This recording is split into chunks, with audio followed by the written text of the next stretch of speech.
Tetapi pertumbuhannya bukan untuk rakyat, tapi untuk yang mempunyai tambang dan Cina dapat anti banjir kalau ada apa-apa. Syederalun mantan Wakil Presiden Indonesia ke-10 dan ke-12 Yusuf Kala menyoroti tajam kondisi perekonomian Indonesia dan global dengan fokus utama pada dampak industri nikel. Dalam acara yang diadakan di Universitas Hasanuddin Makassar pada Senin 15 Desember, JK menyatakan bahwa nikel telah menjadi penyebab kerugian terbesar dalam sejarah perekonomian Indonesia. Ia menyebut bahwa kerugian negara yang signifikan ini mulai terjadi sejak tahun 2020 pada saat ia sudah tidak menjabat di pemerintahan. Lebih lanjut, JK mengemukakan bahwa Tiongkok menjadi negara yang paling diuntungkan dari kebijakan pemerintah yang mengizinkan ekspor bebas pajak komoditas tersebut. Ia menekankan bahwa di sisi lain kebijakan ini justru menyebabkan bencana dan kerusakan lingkungan yang parah di dalam negeri. Sorotan JK ini menekankan perlunya evaluasi ulang terhadap kebijakan nikel demi kepentingan dan keberlanjutan ekonomi nasional.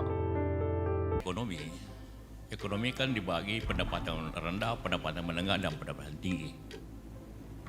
Pendapatan menengah itu antara 5.000 sampai 15.000. Menengah bawah, menengah tengah, menengah atas. Kalau ingin kita masa emas, berarti kita harus mempunyai pendapatan di atas 15.000 US dollar. Berarti ekonomi kita harus naik 3 kali lipat. Ekonomi pendapatan itu dianggap pada national product, GDP. Nah, inilah masalah yang kita hadapi. Bagaimana kita lepas daripada dua hal ini. Lepas daripada pendapatan menengah atas, lepas daripada jebakan natural resources. Kita mempunyai natural resources, tapi kita salah dalam hal pengelolaan.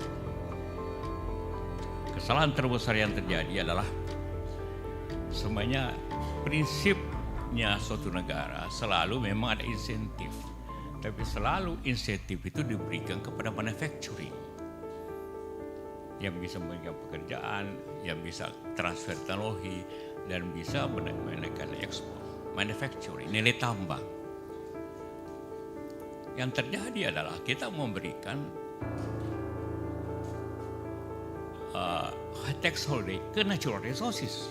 Itu kesalahan utama. Nikel jadi inilah kerugian terbesar ekonomi dalam sejarah ekonomi itu di nikel dan batu bara itu. Karena diberikan, jadi habis solusi tengah itu. Ya jangan lihat angka statistik mengatakan pertumbuhan terbesar di Sulawesi Tengah dan Maluku Utara. Kalau ya Anda lihat statistik pertumbuhan ekonomi. Tetapi pertumbuhannya bukan untuk rakyat, tapi untuk yang mempunyai tambang dan Cina. Karena jadi ekspor nikel itu sebagian seluruhnya tidak bayar pajak apapun terkecuali royaltis. Bayangkan kerugian negara luar biasa di situ. Dan itu terjadi tahun 2020. Saya sudah tidak di pemerintahan. Memang zaman tahun terakhir 2009 SBJK kita mulai melarang membuat undang-undang melarang ekspor bahan baku. Harus dikelola, istilahnya Pak Jokowi hilirisasi sama dengan industrialisasi. Itu wajar. Tetapi tiba-tiba semua, tidak tahu siapa melobi, keluarlah peraturan bebas pajak, bebas biaya, bebas. Jadi Cina itu menikmati luar biasa. Dan kita dapat anti banjir kalau ada apa-apa. Rusak lingkungan itu akibat itu utamanya bukan hilirisasi itu. Kenapa bebas? Padahal biasanya aturannya bebas kalau manufacturing. Kalau produksi mobil, kayak produksi gelas, produksi apapun. Karena itu ada nilai tambah. Ini tidak ada nilai tambahnya karena semuanya dibawa keluar. Ya. Nah, ini yang menjadi memang harganya naik, tapi semuanya milik yang memiliki industri itu. Dan hampir 90% Cina. Padahal kita bisa bikin sendiri. Saya punya perusahaan, punya smelter di Palopo. Yang dibikin oleh insinyur kita, dilaksanakan oleh kita. Ada beberapa konsultan orang Tionghoa, Cina. Konsultan hanya lihat benar tidaknya kualitasnya, tapi tidak membuat pabrik itu. Semua bisa. Nah, inilah yang menyebabkan kenapa terjadi kelembatan ekonomi Indonesia. Di samping itu juga hukum kita berubah-ubah dan juga mudah diatur.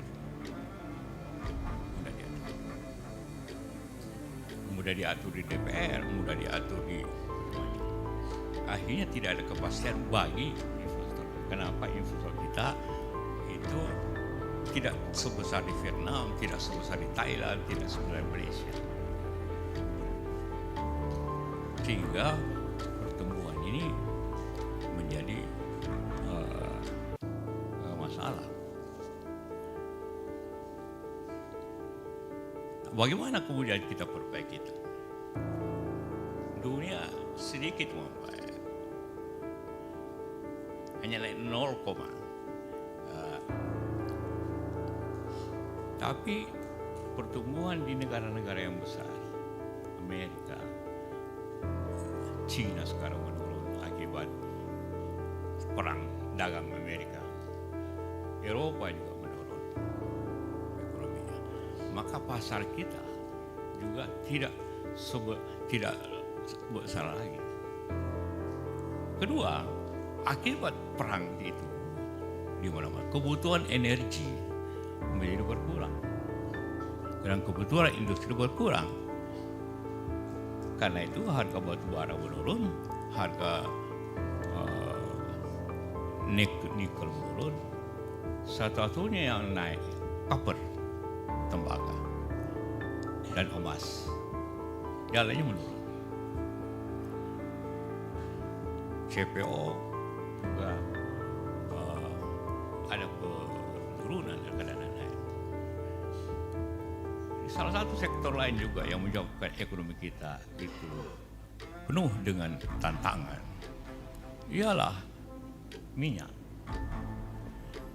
Waktu zaman tahun 80-an, 90-an, kita mengproduksi dan mengekspor minyak karena produksi kita 1,5 juta barrel per hari. Sekarang sisa 600. Di dalam pihak konsumsi kita naik dari 500 menjadi 1 juta, 1,5 juta. Jadi kita mengimpor minyak hampir 1 juta barrel per hari. Yang tidak kita konsumsi. Nah, akibat hal itu terjadilah penurunan pajak karena ekspor dan investasi dalam negeri juga tidak setinggi. Harga mineral menurun, maka pajak menurun. Maka pajak menurun, diatasinya bagaimana? Diatasi dengan utang. Download Tribun X sekarang, menghadirkan lokal menjadi Indonesia.